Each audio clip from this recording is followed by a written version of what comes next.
Oke teman-teman, Assalamualaikum warahmatullahi wabarakatuh. Selamat datang di Cahyo Tri Channel. Terima kasih nih untuk kalian yang udah klik video ini. Jumpa lagi bersama aku Cahyo seperti biasanya di konten reaction video. Nah, kali ini aku akan reaction video request dari kalian karena kalianlah bosnya ya. Bosku. Nah, jadi teman-teman, kali ini aku mau reaction ini video ya dari channelnya Kak Sherly Annavita Rahmi ya.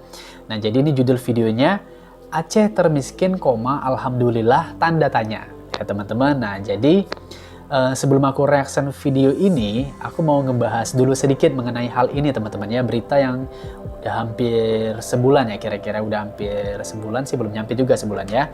Mengenai Aceh provinsi termiskin di Sumatera. Jadi awalnya aku sempat kaget ya dengar berita ini, Aceh kembali jadi provinsi termiskin di Sumatera, yang aku sebenarnya cukup ya kaget, heran gitu ya teman-teman. Karena kan aku dari yang aku ketahui, aku yang sudah reaction video tentang Aceh ya teman-teman ya, hampir setahun ini teman-teman, yang menurut aku Aceh ini provinsi kaya ya, provinsi kaya yang memiliki sumber daya alam kaya teman-teman ya, yang juga istilahnya rakyatnya atau masyarakatnya itu yang banyak bersedekah ya. Oke, banyak bersedekah. Ini menurut aku teman-teman dari hal yang aku lihat ya, dari video-video aku reaction ya yang aku tonton. Jadi menurut aku agak heran sih, apa sih sebenarnya barometernya? Nah, itu pertanyaan aku ya. Apa sih barometernya atau tolak ukurnya menilai untuk hal ini? Nah, ternyata aku cari jawabannya. Aku langsung lihat di BPS Aceh nih webnya ya. Jadi ternyata memang untuk mengukurnya itu berdasarkan pengeluaran dari penduduk satu daerah ya teman-teman ya. Jadi gini, aku bacain aja. Jadi konsepnya penduduk miskin itu ya. Jadi untuk mengukur kemiskinan, BPS menggunakan konsep kemampuan memenuhi kebutuhan dasar. Dengan pendekatan ini, kemiskinan dipandang sebagai ketidakmampuan dari sisi ekonomi untuk memenuhi kebutuhan dasar makanan, dan bukan makanan yang diukur dari sisi pengeluaran. Ya, garis bawahi ya teman-teman, dari sisi pengeluaran. Jadi penduduk miskin adalah penduduk yang memiliki rata-rata pengeluaran per kapita per bulan di bawah garis kemiskinan. Nah gitu teman-teman ya. Jadi garis kemiskinan ini tadi dinilai poinnya ada garis kemiskinan makanan dan non makanan teman-teman ya. Jadi non makanan itu seperti ya rumah ya, sandang, pangan, pendidikan, kesehatan gitu teman-teman ya. Nah jadi kalau misalnya barometernya berdasarkan pengeluarannya ya, jadi faktanya teman-teman ya. Jadi faktanya ini kalau aku baca di artikel dari CNBC nih ya. Jadi menurut Direktur Penanggulangan Kemiskinan dan Kesejahteraan Sosial Kementerian Perencanaan Pembangunan Nasional atau Bappenas ya, Pak Mailiki mengemukakan hal ini teman-teman ya. Masyarakat Aceh teman-teman ya. Jadi masyarakat Aceh lebih banyak memperhatikan investasi teman-teman, investasi daripada untuk mencukupi kebutuhan hidup sehari-harinya. Nah jadi orang Aceh lebih banyak memperhatikan investasi daripada pengeluaran untuk makanan dan kebutuhan sehari-hari. Ini pun pasti akan mempengaruhi profil pengeluaran, di mana kemiskinan sangat dipengaruhi oleh pola makan dan kalori teman-teman ya. Nah jadi artinya teman-teman, jika tidak berdasarkan pengeluaran ya, jadi katakanlah orang Aceh ini hemat teman-teman, hemat dibandingkan mikirin soal makan kenyang-kenyang, lebih baik berinvestasi seperti itu teman-teman ya, seperti halnya menabung lah gitu teman-teman ya.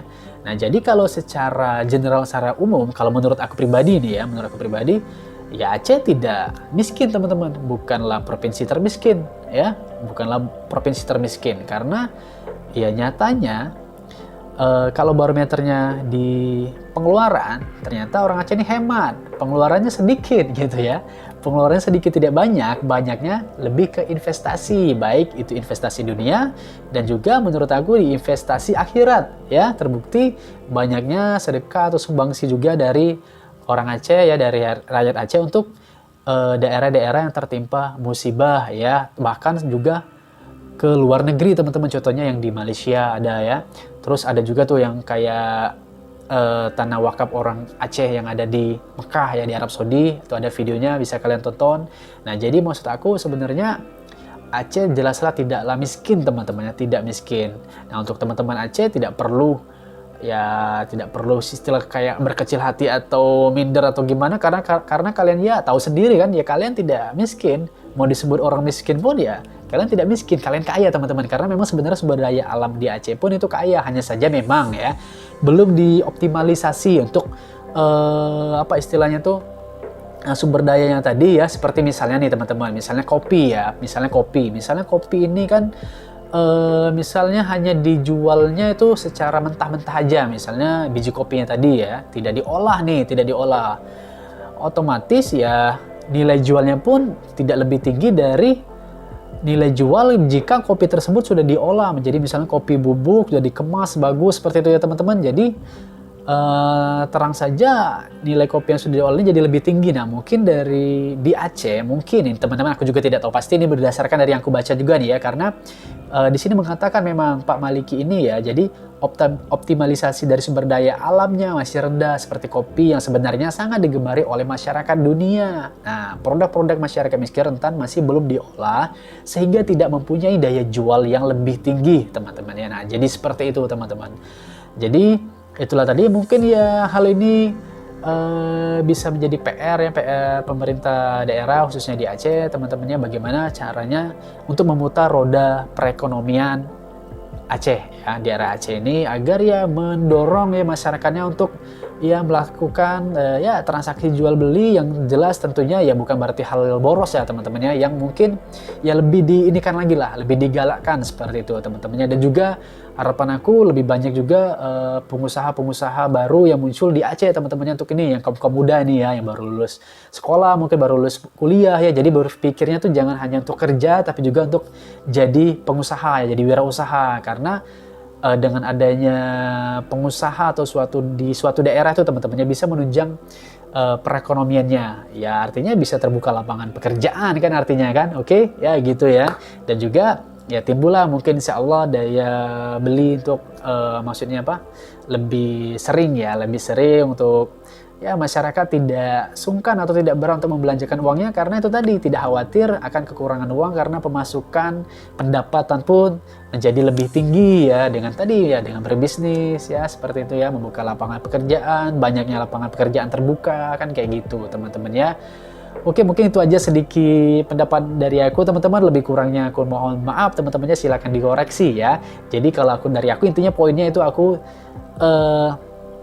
fix pokoknya deal aku Aceh ini kaya teman-teman. Oke ya, tinggal itulah tadi bagaimana nanti kedepannya dioptimalisasi untuk sumber daya alamnya dan pemerataan ya, kesejahteraan seperti itu ya. Nah, bukan hanya di Aceh teman-teman, tapi juga di daerah-daerah lainnya tentunya di Indonesia. Semoga aja kita doakan untuk kesejahteraan ini ya itu merata di seluruh negeri ini teman-teman ya. Kita saling mendoakan gitu ya. Pokoknya kita bersatu ya, pegang erat teguh persatuan ini teman-temannya, jangan berpecah belah. Oke, nah untuk reaksinya kita langsung aja lanjutin untuk reaction videonya Kak Shirley Ana Vita. Oke teman-teman, kita mulai reaksinya. Gimana reaction aku dan gimana reaction kalian? Check it out. Oke teman-teman, di sini aku bacain dulu deskripsinya ya, deskripsinya dari video ini. Jadi kata Kak Shirley, pada segmen ini saya ingin berbagi apa yang saya pikirkan, ada yang bermanfaat, ada juga yang tidak. Intinya saya ingin berbagi hal-hal yang saya temui dengan teman-teman semua. Yang baik silakan diambil, yang buruk tinggalin aja di sini ya. Terima kasih sudah mampir di channel ini. Jangan lupa subscribe kalau aku udah teman-teman ya. Oke, jadi intinya itu poinnya, kini kita hanya berbagi, hanya sharing-sharing teman-temannya untuk ya menambah wawasan, pengetahuan kita ya, agar pikiran kita terbuka. Oke teman-teman, let's play. Tweet Bang Denny Siregar terkait berita Provinsi Aceh yang mendapatkan predikat sebagai provinsi termiskin di Sumatera mengundang pro kontra. Pro kontra itu lahir diantaranya karena ungkapan Alhamdulillah yang bisa diasosiasikan sebagai ungkapan rasa syukur, dan ungkapan miskin itu gaya hidup yang gak semua orang bisa, yang bisa diasosiasikan juga sebagai ungkapan ejekan terhadap rakyat Aceh. Yang jelas, kalau tweet itu murni sebagai kritik dan penyemangat agar Provinsi Aceh bisa lebih baik lagi, tentu kita harus menerimanya. Namun, kalau ternyata tweet itu dimaksudkan untuk ejekan, maka ada baiknya sebelum mengejek, Bang Denny dan kita semua mengingat ulang dulu sumbangsi Aceh terhadap Republik Indonesia tercinta. Benar, harus kita tahu ini. Untuk Bukankah yang belum tahu terutama Dakota ya. RI 001 atau dikenal dengan pesawat Selawah yang merupakan pesawat angkut pertama milik Indonesia dan cikal bakal dari berdirinya Garuda Indonesia adalah wujud dari sumbangan kalung, gelang, anting, dan barang berharga rakyat Aceh lainnya yang dihimpun oleh ulama terkenal Daud Bereh sebagai tindak lanjut atas curhatan Presiden Soekarno. Karena Indonesia memerlukan pesawat untuk berbagai keperluan kenegaraan. Pesawat Selawah 1, Selawah 2, dan 1 buah kapal laut menjadi saksi totalitas pengorbanan rakyat Aceh untuk Indonesia. Bukankah emas di atas Monas yang merupakan kebanggaan kita bersama, 28 kg atau mayoritas diantaranya adalah sumbangan dari putra asli Aceh bernama Teku Markam. Bukankah minyak bumi dan gas alam dari Aceh mampu memberikan sumbangsi berharga selama berpuluh-puluh tahun untuk negara kita Indonesia tercinta? Benar, fakta nih teman-teman, fakta. Bukankah Radio Rimba Raya di Aceh Tengah yang berjasa besar mengabarkan kepada dunia bahwa Indonesia masih ada tatkala Belanda setelah agresi militer kedua sibuk memberitahu dunia bahwa Indonesia sudah kembali ditaklukkannya? Bukankah begitu banyak pejuang-pejuang dari Aceh yang pada masa penjajahan selalu menginspirasi Nusantara untuk berani mengobarkan perlawanan terhadap para penjajah? Dan tentu banyak lagi pengorbanan dan inspirasi-inspirasi lainnya yang sudah rakyat Aceh persembahkan untuk negara kita Indonesia tercinta. Oleh karena itu, ungkapan Alhamdulillah atas predikat provinsi termiskin dan miskin itu gaya hidup yang gak semua orang bisa, sepertinya sangat tidak bijak untuk diungkapkan. Terlebih kepada masyarakat Aceh yang jasa leluhurnya terhadap Republik Indonesia tidak perlu diragukan lagi. Semoga tweet Bang Denny Siregar ini menjadi pengingat bagi kita semua tentang pentingnya budaya menghargai, menghormati, dan tidak meremehkan antar sesama elemen anak bangsa. Jayalah selalu Indonesiaku, merdeka. Merdeka. Allahu Akbar.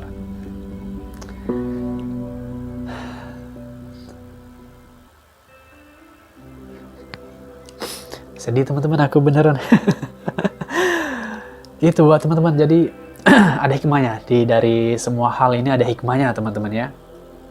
Dari tweetan Bang Denny Siregar tadi ya, yang mungkin menimbulkan pro dan kontra tadi, ya akhirnya kita bisa tahu nih, terutama untuk yang teman-teman yang belum tahu ya, dari videonya Kak Shirley ini teman-teman ya, Kak Shirley. Jadi itulah tadi teman-teman ya, kalau aku pribadi udah tahu karena aku udah reaction di video aku sebelum-sebelumnya mengenai hal ini teman-teman ya.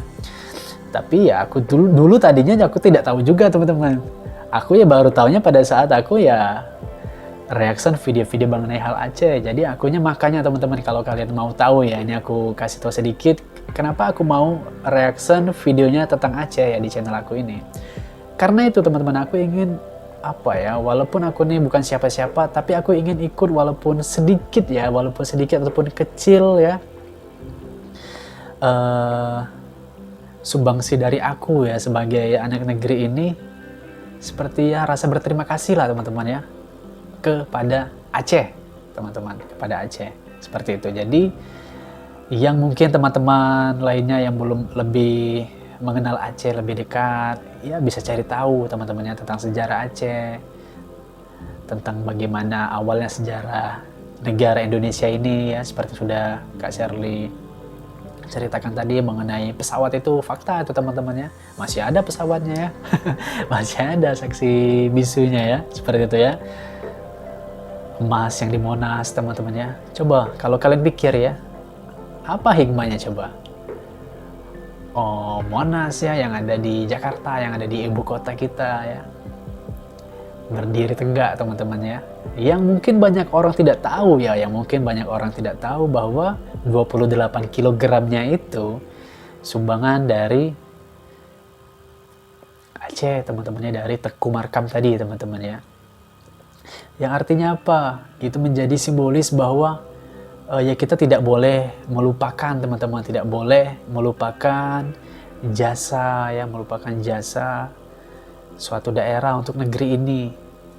Yang tentunya pasti kita sudah tahu semuanya teman-teman, bahwa setiap daerah ya, setiap elemen anak bangsa di negeri ini memiliki sumbangsi. Nah, begitu pula dengan Aceh, yang tidak patut memang untuk kita lupakan ya teman-teman, apalagi untuk mengejek ya, menghina Aceh. Nauzubillah min dzalik, janganlah. Ya, atau menghina daerah-daerah lainnya, jangan teman-teman. Intinya hilangkanlah budaya kita saling mengejek, menghina, membuli. Tidak ada gunanya teman-temannya. Yang ada kita harus ya saling mensupport, ya saling membantu bagaimana caranya agar ya suatu daerah tuh bisa maju gitu teman-teman ya. Bisa maju. Karena ya kalau istilahnya suatu daerah maju, pasti daerah yang maju ini akan menolong daerah-daerah yang masih tertinggal gitu teman-teman ya, mensupport gitu ya. Seperti halnya ya pemerintahan sekarang ini kan juga istilahnya berusaha teman-teman ya, berusaha untuk bagaimana caranya meratakan kesejahteraan untuk rakyat di negeri ini. Seperti halnya nih ya, aku ambil contoh aja nih teman-teman ya, ambil satu contoh aja seperti halnya jalan tol nih. Di Sumatera ini kan mulai nih pemerintahan sekarang ini mulai ngebangun nih untuk jalan tol di Sumatera teman-teman ya. Mulai dari Lampung sampai ke Aceh teman-teman. Tentunya hal itu akan membawa pertumbuhan ekonomi menurut aku teman-teman ya, karena Aceh itu tahu sendiri kan kaya akan pariwisatanya teman-teman, keindahan alamnya ya enggak, keindahan alamnya. Jadi kalau misalnya aksesnya mudah melalui jalan darat, misalnya melalui jalan tol tadi yang bisa mempersingkat waktu teman-teman, orang ya akan lebih banyak, lebih ringan kaki ya, lebih ringan kaki bawa kendaraannya ya untuk pergi ke Aceh. Karena tahu sendiri kalau fasilitasnya di jalan tol kan ya baiklah seperti itu teman-teman ya. Karena aku bicara seperti ini udah terbukti di Provinsi Lampung teman-teman ya, di Provinsi Lampung yang juga memiliki alam yang indah kan, karena sekarang ini udah jadi tuh jalurnya ya kan, yang dari Palembang ya, dari Palembang ke Lampung. Itu enak aja tuh orang kalau mau pergi ke liburan ke Lampung ya easy going aja gitu kan, pergi karena tidak memakan waktu yang lama, terus enak jalan tol kan. Terus juga ada cerita dari teman aku nih yang tinggal di Lampung ya, yang memang udah merasakan manfaatnya juga, bahwa ya itu katanya yang tadinya lama, yang kira-kira berapa ya, 8 jam apa ya kira-kira dari tempat dia di Lampung itu ke Palembang, pas ada jalan tol ya lebih bersingkat, bisa cuma 3 jam atau 4 jam gitu ya. Nah jadi maksud aku gitu juga nih, kalau nantinya misalnya di Aceh ini misalnya udah jadi semuanya ya, tol Trans Sumatera ini, oh enak kita teman-temannya saling terhubung, jadinya saling terhubung, maksudnya dengan jalan tol ini lebih pendek, mempersingkat waktu lah, lebih aksesnya lebih cepat lah, apalagi untuk kita nih orang-orang yang mau berlibur gitu ya, berlibur ke Aceh kan nggak harus misalnya makan waktu yang lama gitu teman-temannya, terus juga nggak misalnya menghemat biaya gitu kan, bisa lewat jalur darat kan gitu teman-teman ya. Ya udah pokoknya teman-teman, intinya kita sebagai anak bangsa seperti kata Kak Shirley tadi ya, sebagai anak bangsa ini ya tadi saling support lah teman-teman, saling support, saling mendoakan ya teman-teman. Ya sudah, pokoknya teman-teman semoga video ini bermanfaat. Jika tadi ada kesalahan, kekurangan, aku mohon maaf teman-teman ya. Ambil nilai baiknya aja seperti kata Kak Shirley, yang jeleknya burungnya tinggalin aja, buang aja lah ya gitu teman-teman ya. Oke, semoga kalian sehat selalu teman-teman ya, semangat, jaga persatuan, kesatuan ya teman-teman ya, negeri ini ya. Sampai jumpa di video selanjutnya. Assalamualaikum warahmatullahi wabarakatuh. Dadah.